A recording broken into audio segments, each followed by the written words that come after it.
गुरु प्यारी साध संगत जी, आप सभी को प्यार भरी राधा स्वामी जी। आज जो हम आपको साखी सुनाने जा रहे हैं वो साखी श्री गुरु अर्जुन देव जी की है। श्री गुरु अर्जुन देव जी जो थे, उनको एक बार गरम तवे के ऊपर बैठाकर और गरम बालू रेत करके उसके सिर के ऊपर डाल रहे थे मुसलमान, जो उनको अपना दुश्मन समझते थे। गुरु तो हर एक को अपना ही बच्चा, अपना ही प्यारा समझते हैं। पूर्ण संत जो होते हैं, पूर्ण गुरु होते हैं, वो कभी भी किसी से पक्षपात नहीं करते। वो हर वक्त उस मालिक की कायनात जितनी भी होती है, हर जीव, हर जाति से, हर धर्म से, सबसे प्रेम प्यार करते हैं। तो जब उनको इस तरीके से एक गरम तवे के ऊपर बैठा के, जिसके ऊपर एक लोह भी बोलते हैं उसको, जिसपे बहुत चौड़ा होता है, वो रोटी वगैरह भी बनती है कई सत्संग भंडारों में बड़े बड़े, उसके ऊपर बड़ा एक चूल्हा बना के उसके ऊपर रखा हुआ था। उसके नीचे लकड़ियां लगाकर आंच जला रखी थी और उस तपते हुए तवे के ऊपर गुरु अर्जुन देव को बैठा रखा था मुसलमानों ने, और उसको शहीद कर रहे थे। उस वक्त उनका एक सेवक था, उनका एक चेला था, जिसका नाम था मियां मीर। वो कहीं गया हुआ था। जब उसको इस तरीके शहीद कर रहे थे, इतनी उसको दुख तकलीफ दे रहे थे, उसकी बहुत बुरी दुर्दशा कर रहे थे मुसलमान जो भाई थे गुरु अर्जुन देव की। तो जो मियां मीर था, उसका चेला, वो उस वक्त आ गया। उससे अपने गुरु की यह हालत देखकर सहन नहीं कर सका और अपने गुरु से कहने लगा कि गुरुजी, आप मेरे को हुक्म दे दो तो मैं दिल्ली और लाहौर को दोनों को भिड़ा कर मार दूंगा, इतनी ताकत है मेरे में। तो उनके गुरु जो थे गुरु अर्जुन देव जी कहने लगे कि बेटा, ये ताकत आपके पास कहां से आई? उस वक्त उस मियां मीर ने, जो मुसलमान था और गुरु अर्जुन देव का वो शिष्य था, उसने बताया कि गुरुजी, आप एक दफा गन्ना चूस रहे थे और आप वहां से खड़े होकर उठकर चले गए थे। वो जो छिलपन थी गन्ने की, वो आपकी ऊँठी मैंने चूसी थी और उसी से मेरे अंदर इतना ताकत भर गई है, मेरा 10वां द्वार खुल गया है। इतनी ताकत है मेरे अंदर इस वक्त आपकी दया मेहर से कि मैं दिल्ली और लाहौर को, दोनों शहरों को भिड़ा कर मार सकता हूँ। तो आगे से गुरु अर्जुन देव ने उससे कहा कि बेटा, तूने तो खाली मेरी ऊठन जो गन्ना की छिलपन थी वो ही चूसी है, जिसके कारण आपके अंदर इतनी ताकत, इतनी शक्ति भर गई है। अपने गुरु का कभी अंदाजा लगाया है कि वो क्या नहीं कर सकते थे? अगर वो चाहे तो पूरी धरती को पलट सकते हैं।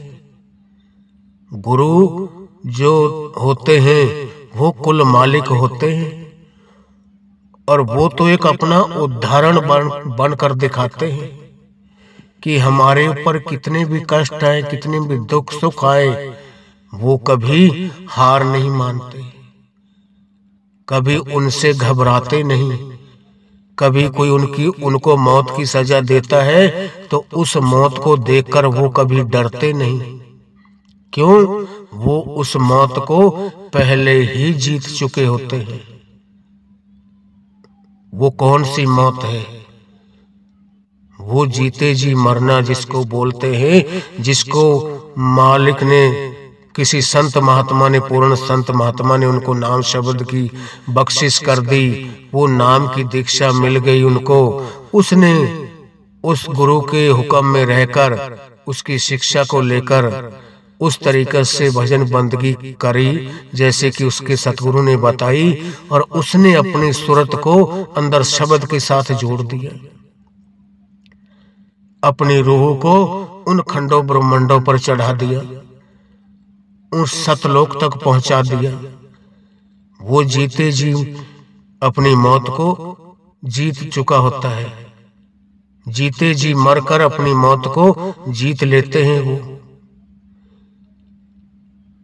इसीलिए कबीर साहब ने भी अपनी वाणी में फरमाया है, जिस मरने ते जग डरे मेरे मन आनंद, मरने ही ते पाइए पूरन परम आनंद। कि आज जिस मरने से लोग डरते हैं, मैं उस मरने को इतनी खुशी, इतनी कोई मैं अपने खुशी का दिन अपने आप में समझ नहीं सकता कि जो मेरे को अपने आप के मरने की खुशी हो। जिस दिन मैं अपने मालिक के घर जाऊंगा, मेरे को इतनी खुशी होगी जो मैं इस जुबान से बयान करके लोगों को बता नहीं सकता। क्यों? मैं अब उस घर को, उस सचखंड को देख चुका हूं। ये दुनिया तो नाशवान है, फना होने वाली है, और मैं उससे जुड़ चुका हूं। वो कभी खत्म होने वाला नहीं है, फना होने वाला नहीं है। क्यों? वो हमारे अंदर तीसरी आंख है। इन दोनों आंखों के बीच में, माथे के बीच में वो हमारी तीसरी आंख है, जो अमर को देखती है, अजर को देखती है। जो चीज कभी फना नहीं होती, कभी खत्म नहीं होती। इन दोनों आंखों को बंद करने के बाद में जो हमारे संत सतगुरु उस मालिक से जुड़े हुए हैं, जो हमें वो युक्ति तरीका सिखाते हैं, उस तरीके से हम भजन स्मरण करते हैं, तो अपनी सूरत को पैरों के तलवों से समेटकर अपने माथे तक आते हैं। यहाँ आके हमारी आत्मा का वास है। जब यहाँ तक हम अपने शरीर को पूरे को सुन्न कर देते हैं, तो हमारी जो रूह है, हमारी आत्मा है, इस शरीर को छोड़कर उन खंडों ब्रह्मांडों पर चली जाती है। फिर वो घंटे में, 2 घंटे में, 4 घंटे में जब दोबारा नीचे इस शरीर में आती है, फिर ये उठकर बैठता है। इतने बेहोश की तरह यह पड़ा रहेगा। इसको कोई पता नहीं रहता कि मैं कहाँ हूं। उस मौत को बोलते हैं जीते जी मरना। कि वो जीते जी मर के उस सचखंड को, जहाँ एक दिन जीव मरने के बाद में, इस शरीर को खत्म होने के बाद में जाता है, वो संतों के पास ऐसी युक्ति, ऐसा तरीका होता है, वो जीते जी ही उस जगह को देख आते हैं, उस मौत को जीत लेते हैं। जिस मरने का हर एक जीव के अंदर डर होता है, फिर उनके अंदर डर नहीं होता। वो रात दिन उस परमात्मा के आगे एक फरियाद पुकार करते हैं कि हे मेरे मालिक, मेरे को अब जल्दी ले चल यहाँ से, मैं इस दुनिया में रहना नहीं चाहता। ये तो उस सचखंड के आगे, ये जो महतलोक है, एक गंदगी के ढेर की समान है। वहां की क्या खूबसूरती, क्या कैफियत है, उसको ये जबान बयान करके बता नहीं सकती कि वो कितनी सुंदर, कितनी मनमोहक जगह है, कितनी वो खुशबू है वहां।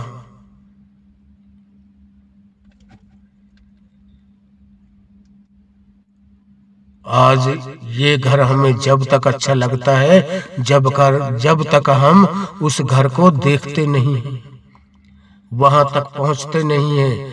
जिस दिन जिस भी रूह ने उस घर के दर्शन कर लिए, फिर ये घर उनको अच्छा नहीं लगता। वो रस जिसने चख लिया अंदर का, जिसको अमृत रस कहा जाता है। अमृत रस महारस मीठा, बिन चाखे स्वाद न जापे, कि बिगर चाखे उसके स्वाद का, उसके आनंद का पता नहीं चलता। और जिस दिन हम कमाई करके भजन सुमरन करके अपने पांचों विकारों को निकाल देते हैं, काम क्रोध लोभ मोह अहंकार, फिर हमारी आत्मा को वो सच्चा अमृत मिलता है जिससे इसकी तृप्त, इसको शांति आती है। और कोई दुनिया में कोई चीज नहीं है। हमें भी चाहिए जीते जी हम भजन बंदगी करके इतनी और उस मालिक से रिश्ता जोड़ ले। और जिसने जीते जी रिश्ता जोड़ लिया वो कभी खत्म नहीं होता, वो परमात्मा का ही रूप बन जाता है। शरीर में होते हुए भी वो शब्द रूप बन जाता है। और जो अंदर से मालिक का ही रूप बन जाते हैं ना, वो उनमें और फिर मालिक में कोई फर्क नहीं रहता। इसीलिए गुरबानी में भी कहा गया है कि हर का सेवक सो हर जेहा, भेद न जानो मानस देहा, कि उस हरि में और उस सच्चे सेवक में कोई फर्क नहीं होता। हम ये न समझे कि ये तो हमारे जैसा ही इंसान है, ये कोई परमात्मा थोड़ी है। उसी का नाम लेते लेते, उसी के भजन सुमरन करते करते एक दिन वो परमात्मा का ही रूप बन जाते हैं। जैसे हीर रांझा रांझा करते करते एक दिन रांझा का ही रूप बन गई थी, जिसके बारे में हमारे बाबा जी भी सत्संग में फरमाते हैं कि रांझा रांझा कर दी नी मैं आपे रांझा होई, सद्दो नी मैंने इदो रांझा हीर ना आखो कोई, कि आज मैं रांझा रांझा करती करती रांझा का ही रूप बन चुकी हूँ। और वो अपनी सहेलियों से कहने लगी, सद्दो नी मैंने इदो रांझा हीर ना आखो कोई, कि आज मेरे से कोई हीर मत कहना, आज मैं रांझा का ही रूप बन चुकी हूँ। इसी तरीके से जो मालिक के सच्चे भक्त होते हैं, उसके नाम की रट लगाए रखते हैं, वो उसी का रूप धारण कर लेते हैं उस परमात्मा में। और उनके अंदर जो उसके सच्चे संत सतगुरु होते हैं, फिर उनके अंदर कोई फर्क नहीं रहता, वो एक बन जाते हैं। इसीलिए साईं बुल्ले शाह ने भी अपनी बानी में फरमाया है, मौला आदमी बन आया। साईं बुल्ले शाह का गुरु शाह इनायत था और शाह इनायत से उनको नाम शब्द की दीक्षा मिली। और साईं बुल्ले शाह ने इतनी भजन सुमरन किया कि वो अंदर से अपनी सूरत को शब्द के साथ जोड़ दिया। अब शब्द क्या है, इसके बारे में भी लोग कहते हैं कि शब्द क्या है। शब्द तो ये भी है जो मैं बोल रहा हूं, मगर इसको वर्णात्मक शब्द कहा जाता है। वो है धुनात्मक शब्द। जब हम इन वर्णात्मक शब्दों से जाप करते करते करते करते एक दिन धुनात्मक शब्द के साथ जुड़ जाते हैं, जो अंदर की धुन है, अंदर की वाणी है, अंदर का शब्द है, जो सचखंड से आ रहा है, हर जीव के अंदर, हर घट के अंदर वो बज रहा है। इसीलिए कबीर साहब ने भी अपनी वाणी में कहा है, हर घट बसे मेरे साइया, सोनी सेज न कोई, भले हारी वा घट की, जह घट प्रगट होई। कबीर साहब ने अपनी वाणी में फरमाया है कि बलिहारी वा घट की, जह घट प्रगट होए, कि वो मालिक हर घट घट में बसता है, कण कण में रमा हुआ है, मगर उसने वड्याई किसको बख्शी है?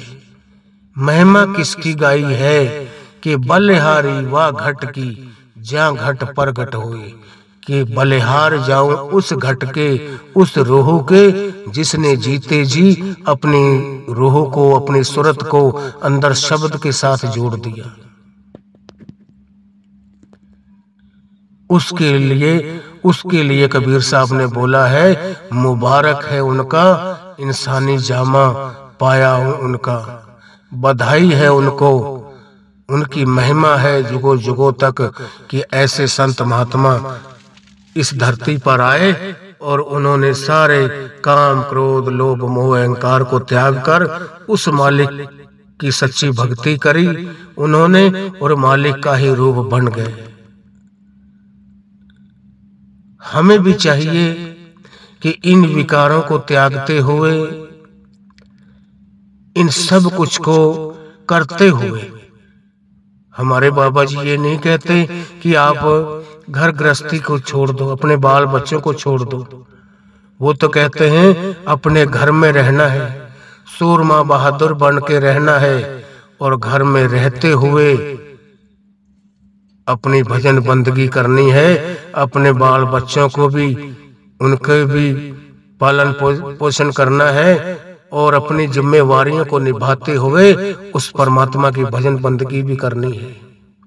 ये नहीं कि उनको हमने त्याग देना, उनको छोड़ देना है, वो कोई भक्ति नहीं है।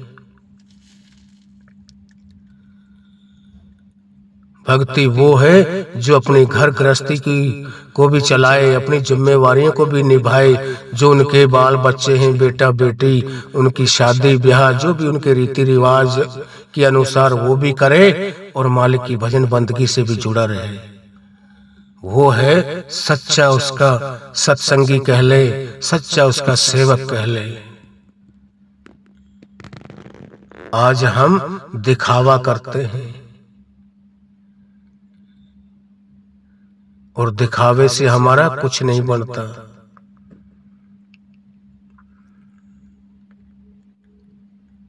इसीलिए गुरु नानक साहब ने अपनी वाणी में कहा है, अंतर महल जे तीर्थ नहावे तिस बैकुंठ न जाना, लोकपति ने कछु न होवे ना ही राम आयाना। कि अंदर में महल है और हम तीर्थों पर, सरोवरों पर स्नान करने के लिए जाते हैं, वो इंसान कभी स्वर्गों बैकुंठों में नहीं जाता।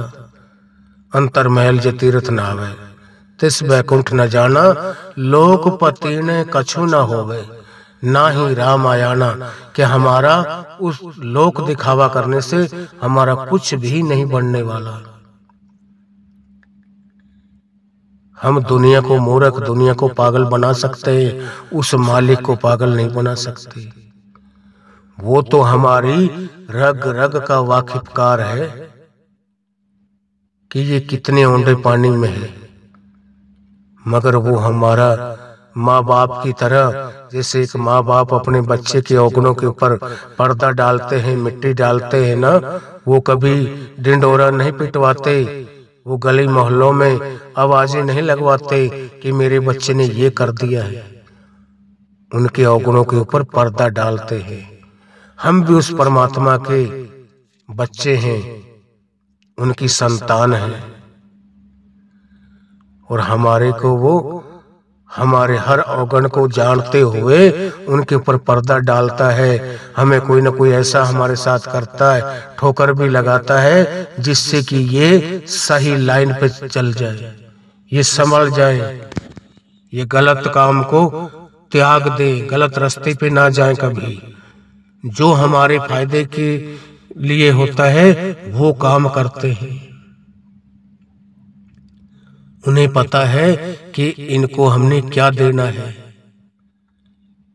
एक माँ जो होती है ना, वो माँ जो उसका एक छोटा सा बच्चा होता है, महीना 2 महीना 6 महीने का, अभी बोलता नहीं, और उस बच्चे को माँ, अपनी माँ को बताना नहीं पड़ता कि माँ अब मेरे को ठंड लग रही है, मेरे को आप गर्म कपड़े पहनाओ, अंदर में आप किसी कंबल में, किसी गर्म कपड़े में मेरे को ओढ़ा के अंदर छिपा रखो, ठंड से बचा के रखो आप। माँ को सब पता होता है। और जब गर्मियां आ जाती हैं तो वो गर्म कपड़े नहीं पहनाती। उसको पता है कि अब इसके ऊपर कोई पंखा कूलर चलाना है, अब सर्दी नहीं रही, अब तो गर्मियां आ गई हैं, फिर हल्के कपड़े उसको पहनाती है। और जिसको हम घट घट की जानने वाले अंतर्जामी बोलते हैं, वो कुल मालिक है, सबको देख रहा है। क्या वो एक माँ के बराबर भी नहीं जानता? जानता सब कुछ है, मगर हमारे औगुणों के ऊपर मिट्टी डाल देता है। हमारे औगुणों को कभी उजागर नहीं करता। लोगों के अंदर ढिंडोरा नहीं पीटता कि मेरे बच्चे ने ये किया है। एकांत में एक अकेले को ले जाकर कमरे में बैठा के बड़े तरीके से समझाएगा कि बेटा ये काम मत कर, तू अपने बाप की इज्जत की तरफ देख, उसकी पगड़ी को दाग मत लगा। आज तू कोई गलत काम करता है और तू मेरी औलाद है, तेरे से कोई कुछ नहीं कहेगा, सीधे उंगली मेरी तरफ उठाएंगे कि जिसका बच्चा ये हरकत कर रहा है, ये गलत काम कर रहा है, शायद इसका माँ बाप भी ऐसे ही काम करते होंगे। तो हम अपनी भी इज्जत बनाएं, अपने माँ बाप की भी बनाएं, और उस कुल मालिक की भी। हम उसके हुक्म में, उसके भाने में रहें।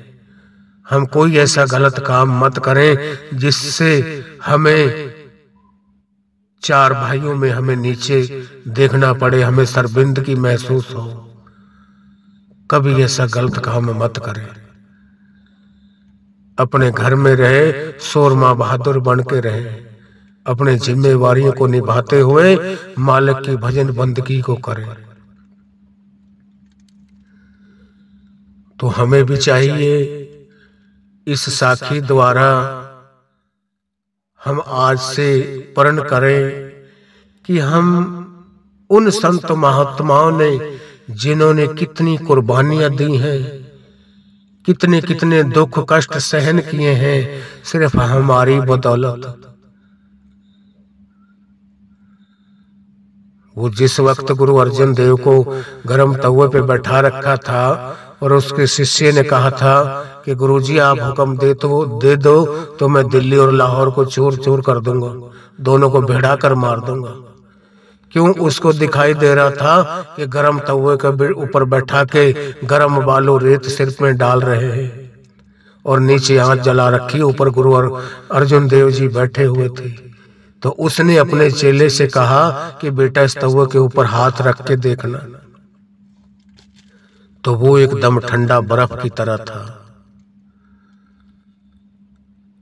मगर ये दुर्दशा देख के उसके चेले से, उसके शिष्य से बर्दाश्त नहीं हो रहा था।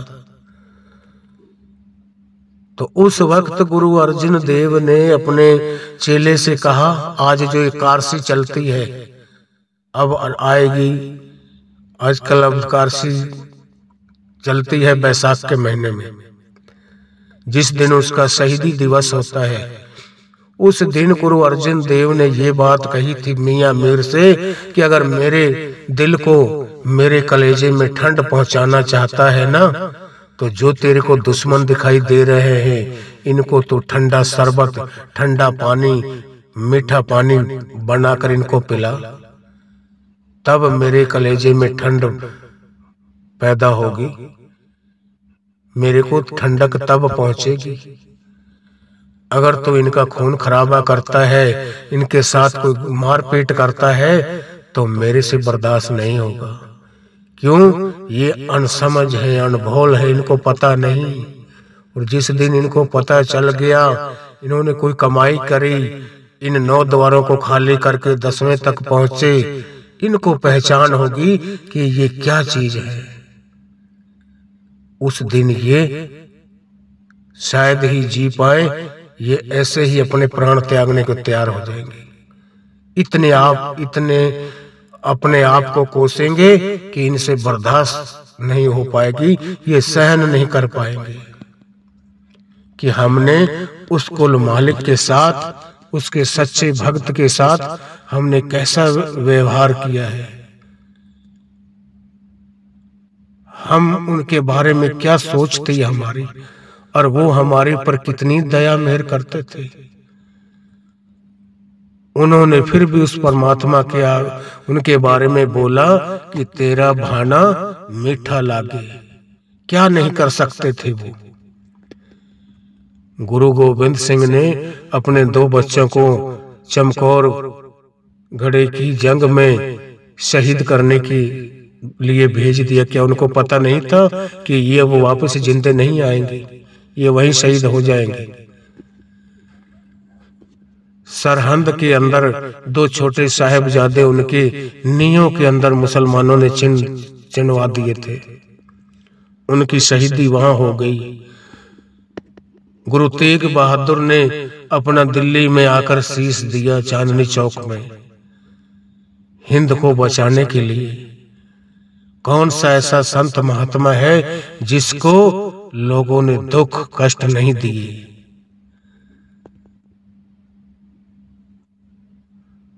उनको मालिक भी बहुत तपाता है। जो उसकी भजन बंदगी करता है ना, उसको पता नहीं कितने कितने कष्ट सहन करने पड़ते हैं, कितनी कितनी परीक्षाओं में से पास होना पड़ता है, तब वहां तक उस मंजिल का हकदार तब बनता है।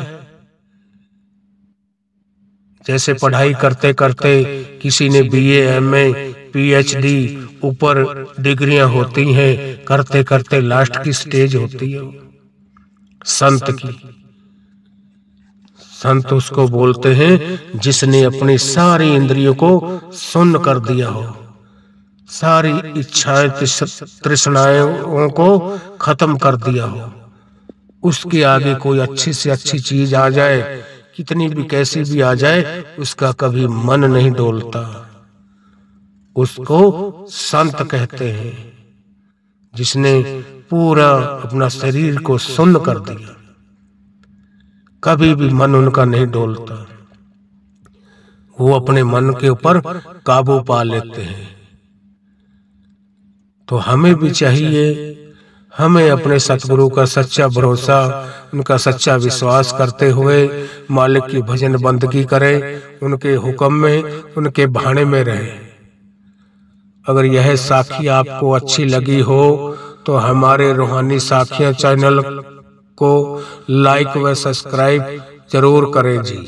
राधा स्वामी जी।